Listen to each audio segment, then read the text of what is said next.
Assalamualaikum warahmatullahi wabarakatuh. Izin memperkenalkan diri, nama saya Safa Sartika Putri Arianti dari kelas 2B dengan NPM 2578256. Nah, di sini saya akan melanjutkan tugas individu yang berada pada modul 10 yaitu konfigurasi router dasar. Di sini langsung ke 10.1 tentang konfigurasi pengaturan router awal.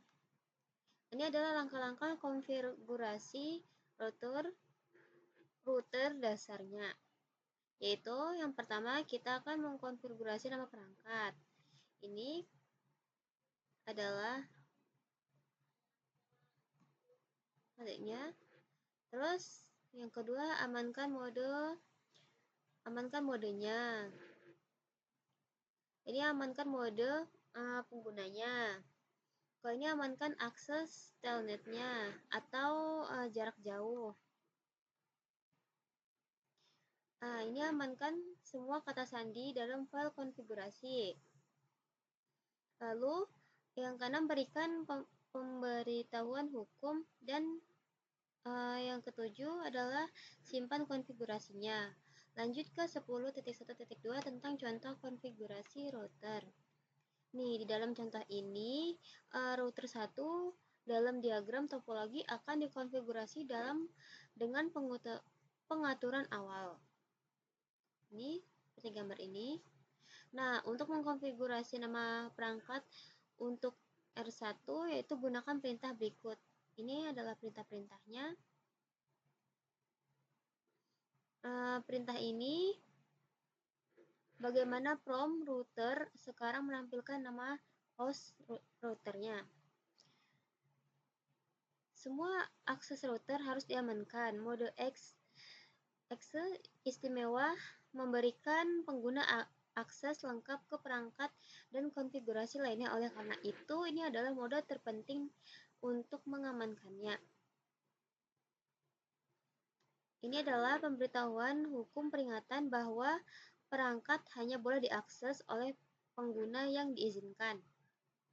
Selanjutnya, ini adalah jika perangkat sebelum dikonfigurasi dan router secara tidak sengaja kehilangan daya, semua perintah yang dikonfigurasi akan hilang. Untuk alasan ini, penting untuk menyimpan konfigurasi saat perubahan diterapkan.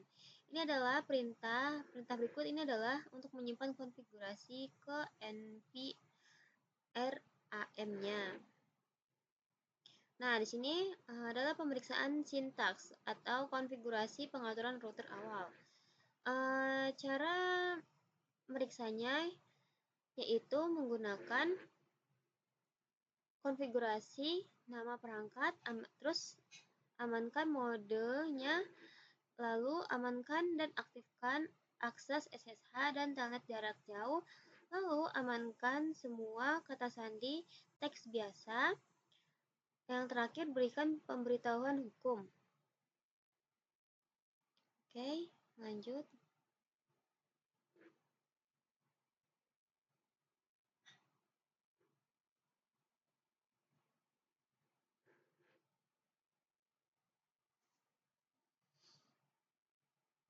Nah, sekarang berada di 10.2 tentang mengkonfigurasikan antarmuka. Nah, pada titik ini router memiliki konfigurasi dasar. Langkah selanjutnya adalah mengkonfigurasi antarmuka. Karena router tidak dapat dijangkau oleh perangkat akhir sampai antarmuka dikonfigurasi. Ada banyak jenis antarmuka yang tersedia di router Cisco. Misalnya router Cisco ISR4321 dilengkapi dengan 2 antarmuka. Yaitu ini adalah 2 antarmukanya.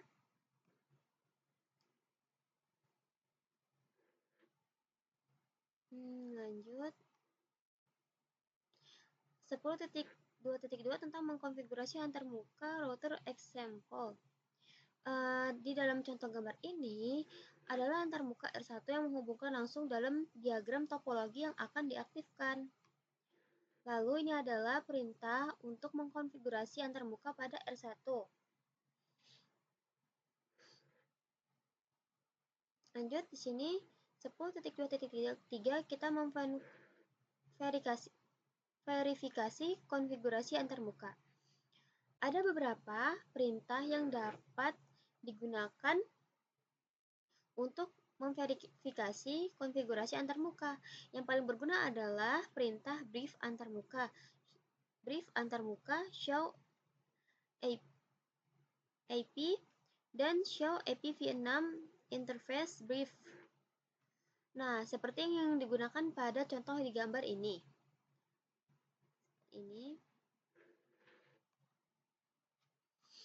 Lanjut, di sini ada perintah verifikasi konfigurasi. Nah, tabel di bawah ini adalah perintah show yang lebih populer, yang digunakan untuk memverifikasi konfigurasi antarmuka. Seperti di sini.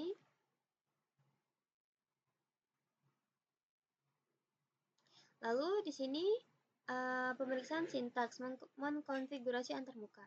Nah, untuk pemeriksaan sintaks kita berlatih mengkonfigurasi antarmuka pada router, yaitu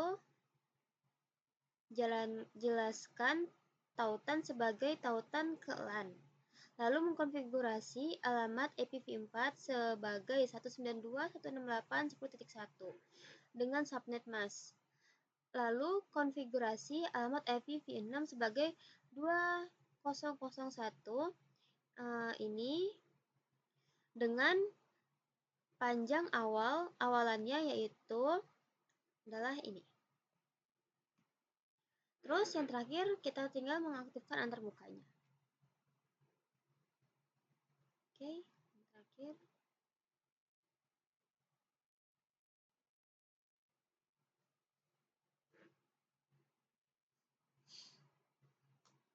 Nah, di sini ada 10.3 tentang konfigurasi gateway default. Nah, gateway default pada host ini adalah jika jaringan lokal kita hanya memiliki satu router, itu akan menjadi router gateway, dan semua host serta saklar di jaringan kita harus dikonfigurasi dengan informasi ini.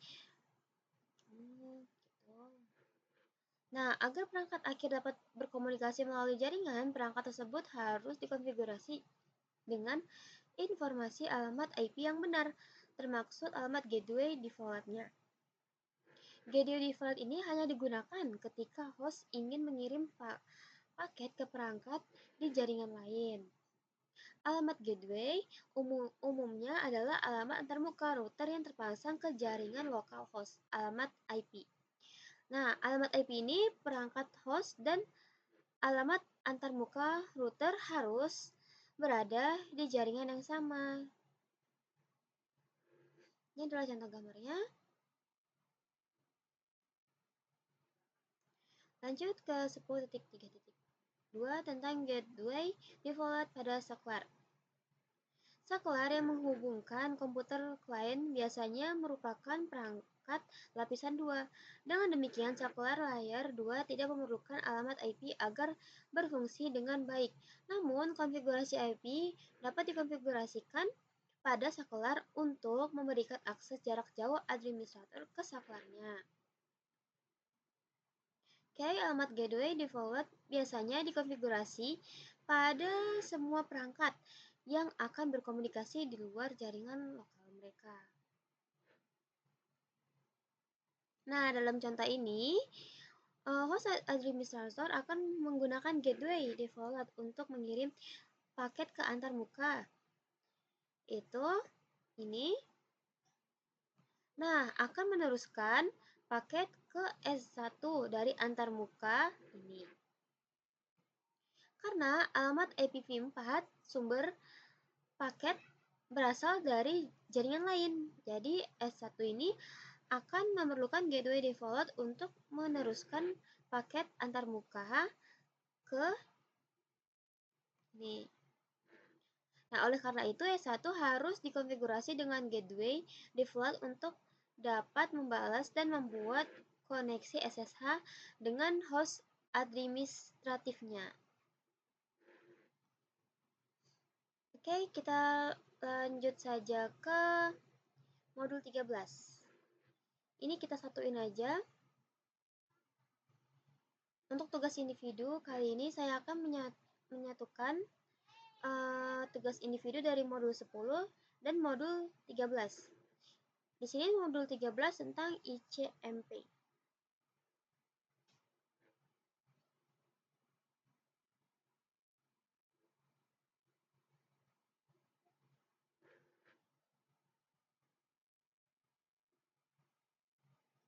Nah, ini adalah tentang pesan ICMP.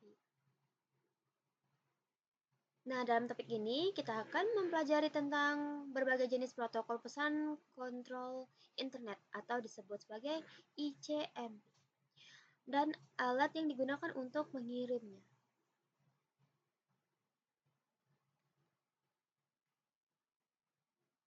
Tujuan dari pesan-pesan ini adalah untuk memberikan umpan balik tentang masalah yang berkaitan dengan pemrosesan paket IP dalam kondisi tertentu, bukan untuk membuat IP dapat diandalkan.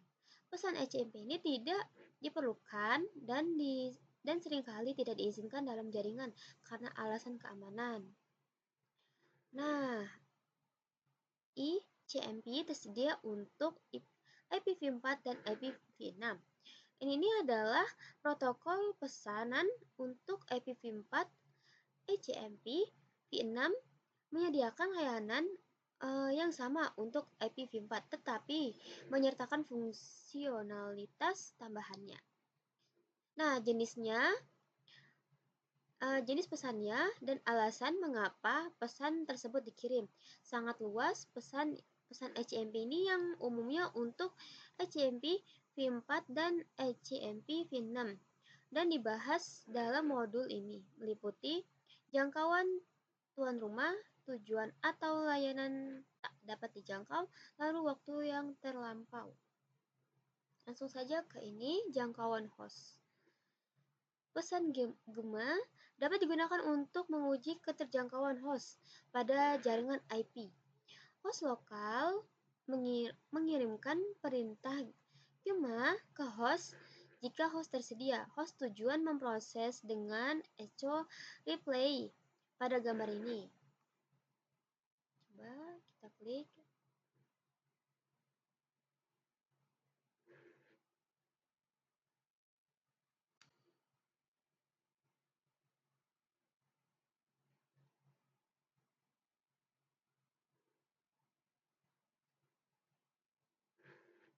Nah, dia bakal merespon, ya saya di sini. Begitu. Nah, langsung saja ke tujuan dan layanan yang tidak dapat dijangkaunya. Ketika host atau gateway menerima paket yang tidak dapat dikirimkan, ia dapat menggunakan pesan ICMP Destination Uncallable untuk memberi tahu sumber bahwa tujuan atau layanan tidak dapat dijangkau. Nah, pesan akan menyertakan kode yang ditunjukkan mengapa paket tidak dapat dikirimkan. Lanjut, ini tentang waktu terlampaui.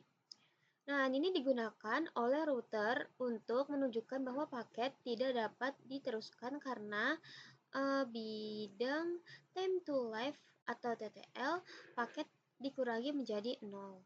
Jika router menerima paket dan mengurangi bidang TTL dalam paket IPv4 menjadi 0, router membuang paket dan mengirimkan pesan time exceeded ke host sumber.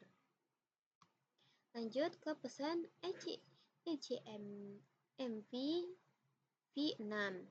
Pesan informasi dan kesalahan yang ditemukan sangat mirip dengan pesan kontrol dan kesalahannya yang diterapkan oleh ICMP v4, namun memiliki fitur baru dan fungsionalitas yang ditingkatkan yang tidak ditemukan di ICMP v4. Oke, ini pesan antar router IPv4 dan perangkat IPv6. Router IPv6 dan perangkat IPv6 termaksud alokasi alamat dinamis, yaitu adalah pesan permintaan router. dan pesan iklan router. Terus yang kedua adalah pesan antar perangkat IPv6 termaksud mendeteksi alamat duplikat dan resolusi alamat, yaitu tentang pesan permintaan tetangga dan pesan iklan tetangga. Sebentar.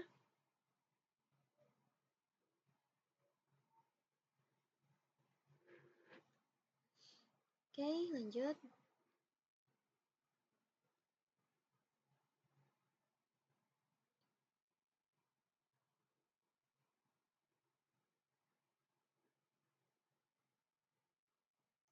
Kita lanjut ke 13.2, yaitu tentang testing dan tree root. Ping atau uji konektivitas. Dalam topik sebelumnya, kita dapat diperkenalkan dengan alat ping dan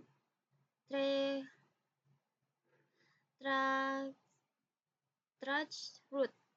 Dalam topik ini, Anda akan belajar tentang situasi di mana setiap alat digunakan dan cara menggunakannya.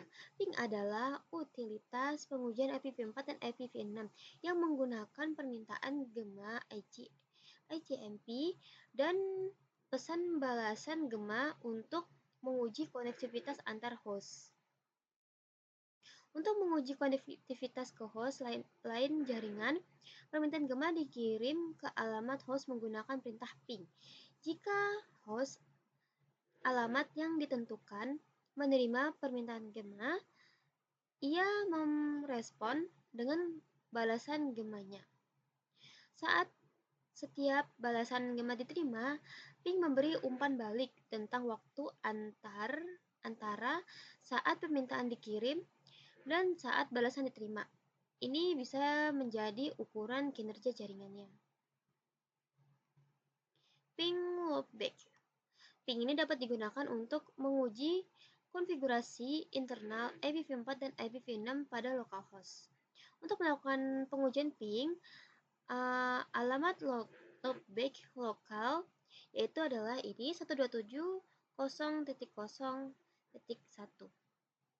Ini adalah untuk IPv4. Ini.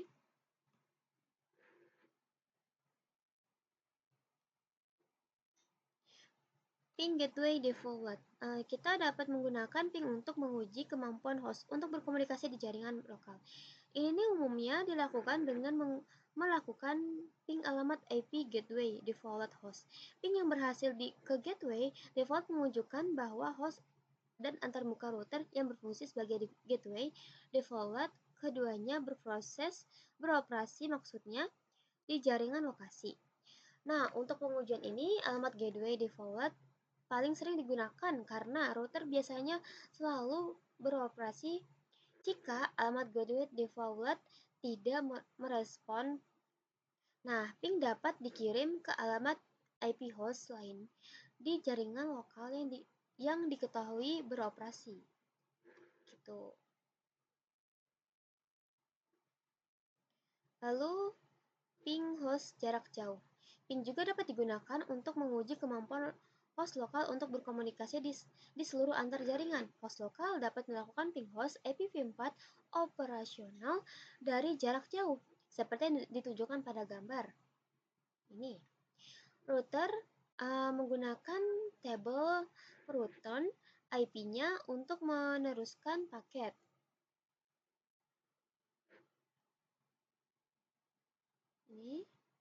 Ini tabel return IP-nya. Ini permintaannya dan ini balasannya. Coba kita lihat dulu.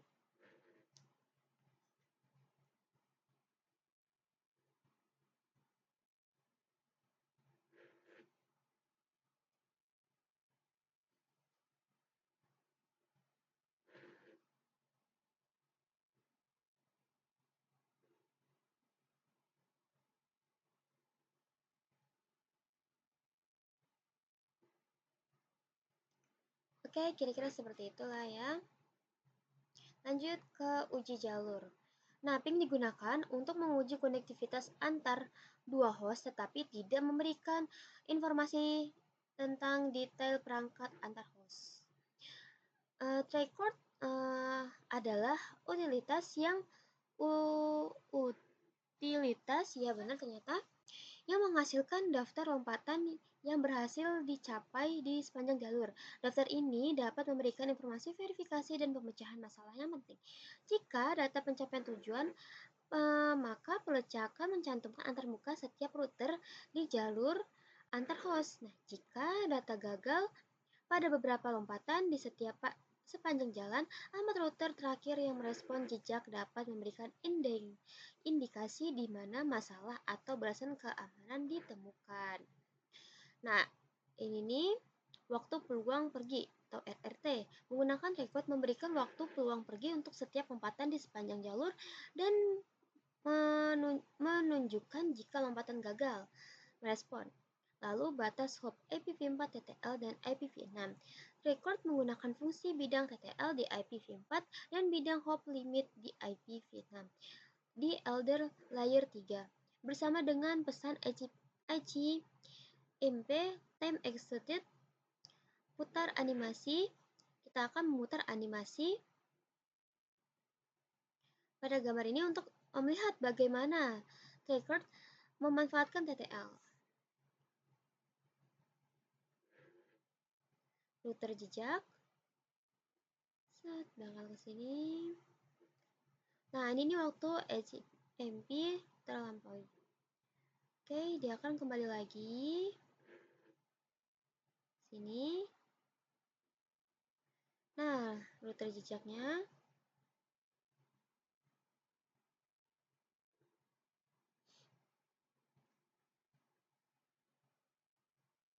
Ini waktu HMP terlampaui.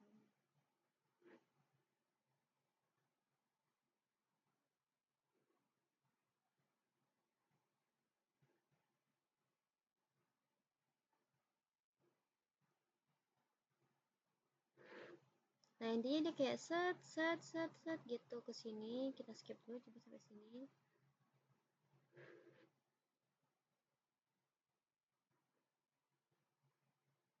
Oke, seperti itu.